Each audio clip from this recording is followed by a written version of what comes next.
Our third master class. In a 3-day period, we actually, from raw wood to complete, a world-class heirloom quality piece of furniture.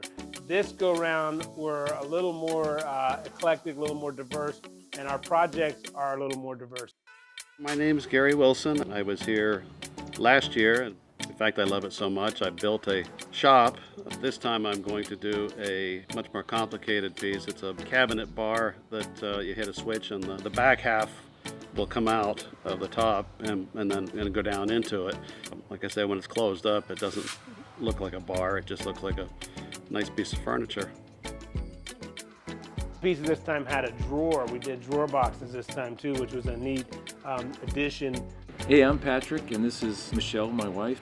We were here last year around the same time. And drove all the way from Florida just to see me, which it's understandable. I'm flattered. So now we can put everything together from the experience and go forward with what we're trying to do for our own maybe custom furniture building business, right? Yeah, bring our ideas to fruition and be able to share them and sell them. And this is just another case where, hey, if we want to change our lives and change what we're doing, A, earn a good income, and B, do something together that we enjoy doing. I mean, what's better than that? We worked our butts off. We made great furniture. We had great fun. A coastal reclaimed wood theme. I really love it. Hi, I'm Tom.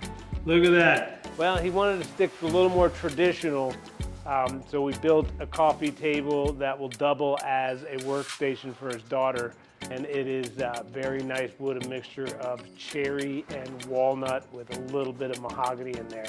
And so now that I've gone through that, I feel like I can go home and I can start a piece from raw wood, and I feel like I can go with a great deal more confidence. You know, it's been kind of a weird, wild, wacky year that has not had a lot of camaraderie in it, and it's really rewarding and really profound to be able to come together and use your mind and use your hands and work as a team and build something, create something, do something positive moving forward. Yet again, I'm surprised. Every year that we do this, there are just some phenomenal pieces of furniture pushed out. We are able to create and manifest what's in their mind and bring it into this world. So it's a unique experience, and the only way you're going to understand it is if you come here and spend the 3 days and leave with a creation of your own. I think Will's got the vacuum going now, so I don't know if you can hear me anymore or not, but. Pistol is eating all of the chips, but we love him, so it's okay.